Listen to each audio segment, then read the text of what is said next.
I think, Tørris, if it's okay, we will hand over to you for the second part of this session. Yeah, that's fine. I will share my presentation here. Let's see. Now you can all see it, I hope. I will talk about how we are using Discord to provide math support online and hopefully also to create a learning community for both online and on-campus students. As you can see, the Arctic University covers a big part of Norway, long distances, and we also have a small study center at Svalbard, which is much further north than you can see here. So all this area is the Arctic University. So from Alta, where I live, and to Narvik, where our faculty leading are, there are 500 kilometers. To provide math support is quite difficult when the teaching is spread across several very small campuses, some of them. So to maintain physical support centers is not easily. It's hard to find localities, it's hard to find tutors. During the pandemic, we tried various online solutions. We had lectures, tutorials on Zoom. We created online resources for self-study and had discussion forums on Canvas, which is our learning system. But the students were not very interested in this. But then we found out that many students were using Discord to keep contact, and we also suspect that some of them used it on their home exams. So, and they were quite active there, so we thought, why not try Discord for support? I hope all of you know a bit about Discord. If not, I will say something more of it a bit later. So the good reasons to use this, the students are familiar with it, it's flexible. The computer students in Bodø, further south from us, they use Discord to communicate between themselves with good experiences from that. And we discovered also that many other universities were using Discord, some of them to provide full courses, some of them just to have contact with the students. So in 21-22, we tested using Discord on foundational mathematics courses, mainly one on campus teaching, but with some online students. And the support was given by teachers and fellow students, and some of the students were also strong enough to act as tutors for the other ones. We found that most students, about 80%, they joined the Discord server quite immediately. There was quite a good activity with positive feedback from students.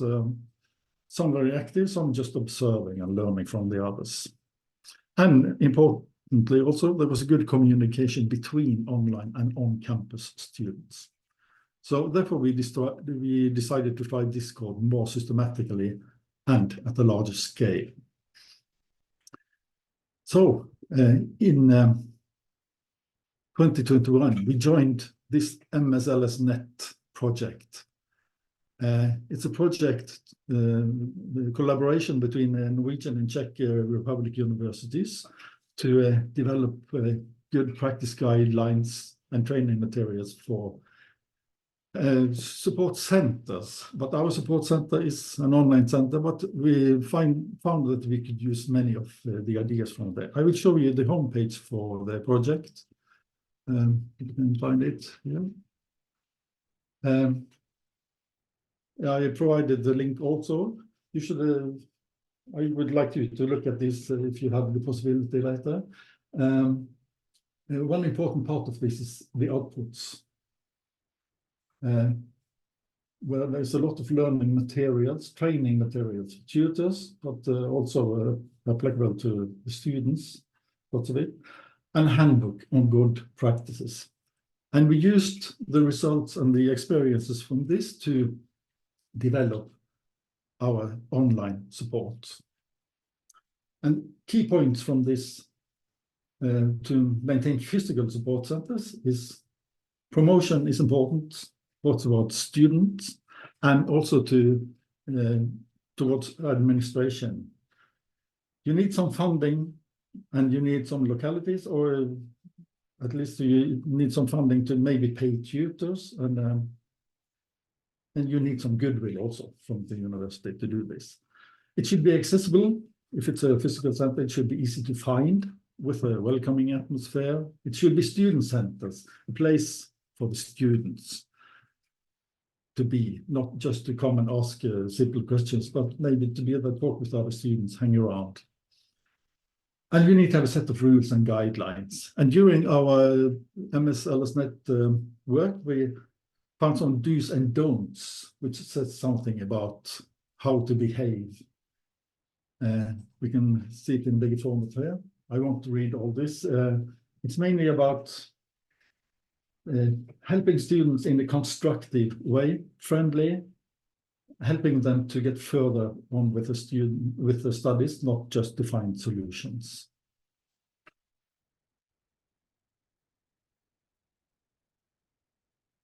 So, to see how what we found from these key points. The administrative support was quite good at UiT. They recognized our positive experiences, and they decided to support the Discord centers with paying tutors and assigning working hours for staff to create and maintain the server.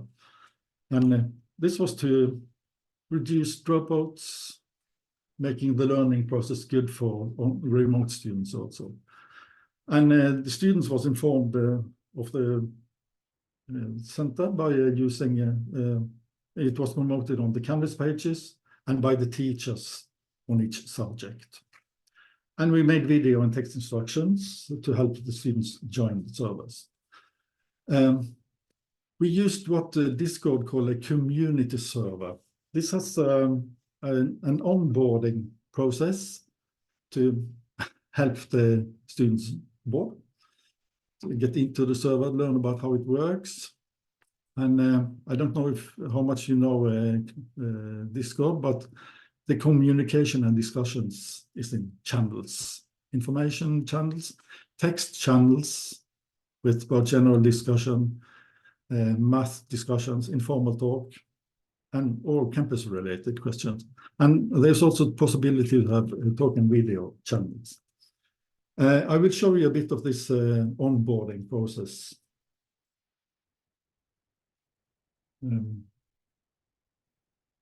This is where it starts from the student. This is in Norwegian. I will give a small, sorry, this didn't start, but you can see. This is the welcoming screen. The first they are asked is to say which course they are going to follow. Discord can be quite confusing, and for new students, it's important to maybe reduce the information. Let's say a student wants to follow Maths 2. Then he can come to the next screen where there are some rules, rules for behaving good online. To be friendly and positive, don't discuss touchy topics. This is for your studies. If they say yes to this, they can go on, and then they will come to the server. As you see, here are the channels they can go into, and here is a guidance to find the way. This is what the channels, a short description of the channels. And we have also the general rules repeated again. And this in Norwegian is small information to the one who are asking for help, what to do, how to ask for help, and also for the people who wants to help others. This is from the do's and don'ts that I showed you before. Because we want the students to help each other, not just wait for help from the tutors.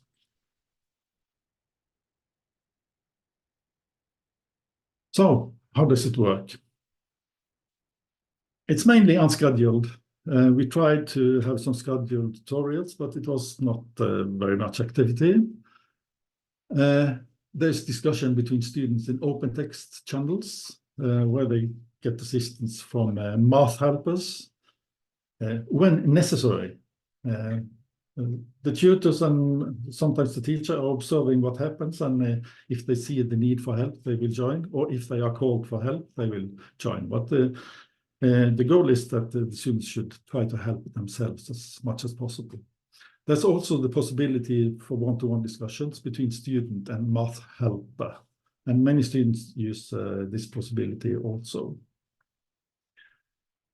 So let's see some statistics and results from a survey we had just a month ago. We saw that most of the students, they knew about Discord before. A bit under half of them, they used it regularly.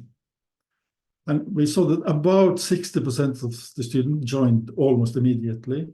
We don't have the exact numbers of students. It's quite difficult to find who is the active students and who is just registered. But about 140 of 250 joined in the Discord server I'm talking about now. The average of messages is about 8 to 10 per day. This is the open discussions. Some days nothing, some days up to 40, 50, with peaks when it's assignment and exams. And we try to find out how are they using Discord. You see that there's about 20% who are actively taking part in discussions. A bit larger amount who are just following discussions. And there's 47% who say they have not used Discord at all. And the students that have not used Discord, this is the three main reasons why they didn't use it. No need for help, they thought. They were getting enough help in class. And quite a large percentage also thought it was a bit difficult to use. Some numbers on the activity. It's quite regularly. At least most of them I joined the server weekly to check what's going on. And they are using the Discord server in the afternoon and in the evening, some of them quite late in the evening also. And this is the benefit of having an online open discussion forum.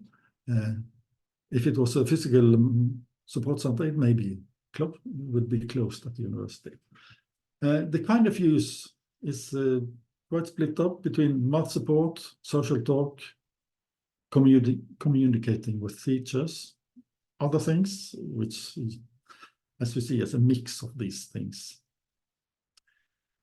And we also asked the students what they thought about it. How was the support? I have to say that the categories were a bit more refined than this. There was partly disagree, totally disagree, partly agree, totally agree. I have simplified it to show the main findings. We see that most students thought the help was good, it was easy to use, it was a friendly and positive atmosphere, it was flexible. And two interesting finds.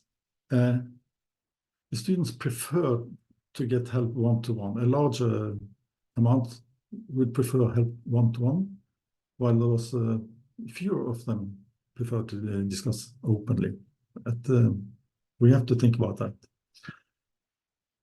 This question was really, if possible, would you prefer to get help on campus? And we see that the largest group, they would prefer it if it was possible. And they're also quite a large group who would prefer to be online. And on the question, it takes too long time to get answer. It's not a very conclusive situation, I think. To some of the comments. This is an interesting thing about Discord. It is quite like the open social media, but this is still private. They feel a stronger belonging to Discord than to, let's say, Facebook groups. And it was good for keeping contact with fellow students. And they also like that the UiT tried to reach out to them in a new way. And they say they can meet us at any hours. Well, that's not really true, but they can ask questions any hours, and maybe one student will answer even if it's during the nighttime. Some of them don't use Discord, they get enough help. And this to say something about that it needs activity on Discord to be used. One would have more scheduled activity because they need somebody to take initiative to discussions. If you are going on into Discord to get an answer and you see that nobody's discussing there, maybe you don't choose to go. So, to the evaluation, our findings so far, what we think about it. The positives first. There was high activity, at least in some channels. There were friendly and open discussions between students. It was fairly easy to use, also for newcomers. This we found out from some interviews also. And that you can get help at any time, both from fellow students and math helpers. Well, at least you can pose your questions at any time, and it's flexible. The downside is that it's not familiar to everyone. Some students find it difficult to master and yet another platform, and that applies to tutors and teachers also. Not everybody know their Discord. And as we saw, it's dependent on user initiative. It's a community, people have to participate. And the version of Discord we tried was the free version. That has a quite limited video quality, quite low bandwidth.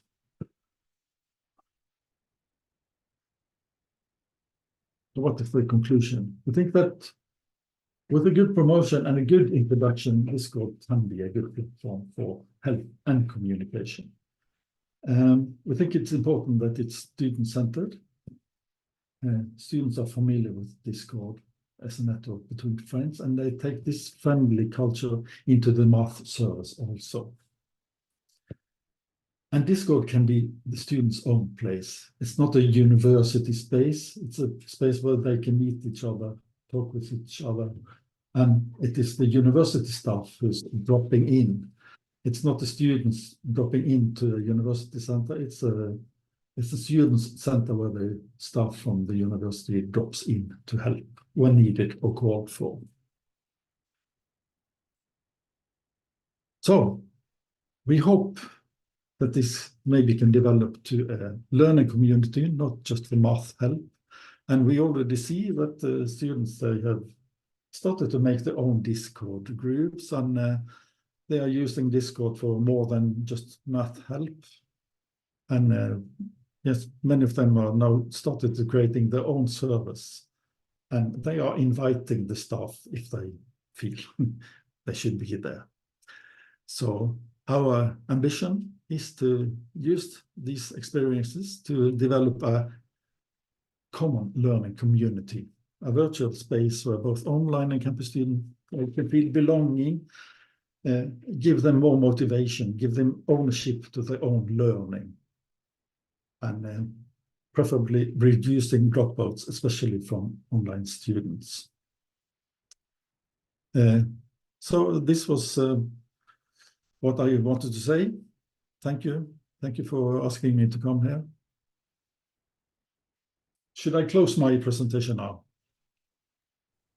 Yeah, thank you, Tørris. I think a round of applause, virtual or real there, Tørris, for great overview, because I think we look at support centres and the role there is students dropping in and the challenge students dropping into staff spaces. Here, you mentioned sort of staff drop into a student space. And I think that leads in really quite nicely to a question, the first question in there, which is, how do staff members interact with the Discord server? Are they using sort of shared accounts registered with the university? What's the kind of the process by which staff engage with this? It was a staff, or we created the server and sent the invitations to the students for these support servers, but the students have also created their own servers and inviting the staff to join. I'm not sure if I understand what you mean, but many Yeah, of the staff, we have invited the staff to join, yes, in the subjects. And some of them have joined, some of the teachers have joined, some have not. But we also have tutors following the discussions at most time. So I think so staff had their own accounts that they would log in. Some did, some didn't. Would Yes. staff be expected to interact, or would it be up to the staff members and just leave it to the students? You know, was it completely flexible, or with a kind of any guidance you gave to staff about how they should interact? Some guidance to staff, but it was we have for now kept it voluntarily for the staff if they want to join or not. So it has been supervised by 2 or 3 of the teachers, and taking responsibility for being the staff on Discord and inviting others who wants to join. So following on from that, Tørris, there's another question in there, which is, you know, one-to-one help versus help in a group. Did you see any variation by sort of student demographic? So the question posed here is that there may have been some previous research that saw some different levels of kind of interaction engagement with the different settings depending on student sort of backgrounds. Did you spot anything like that within your data? I'm not sure if I can spot it in my data yet, but what I've seen from my experience is that I think Discord was started as a gamers society, and the gender difference was there were many boys, few girls in the start. I think that has changed, but I think I can see that more women or girls are preferring one-to-one communication. But this is, I'm not certain about this. Yeah. Yeah, so that's quite interesting. An interesting angle to look at is preferences for online versus in person. Another question was, were there any sort of safeguarding factors you had to address, or anything that you know, any concerns you might have had about how the interactions would work? Was there any kind of monitoring of that, or any guidance given?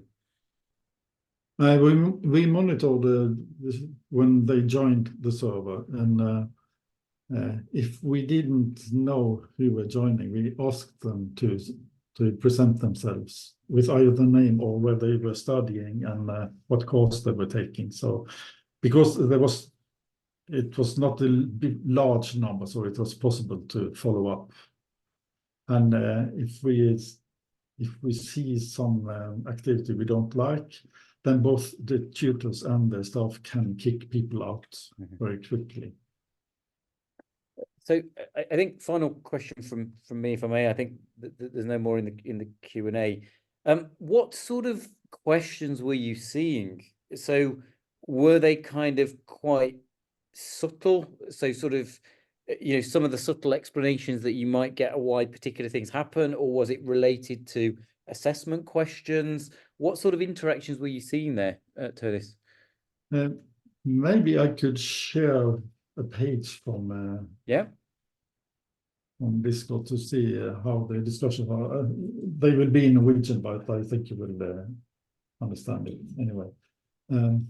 Just a moment.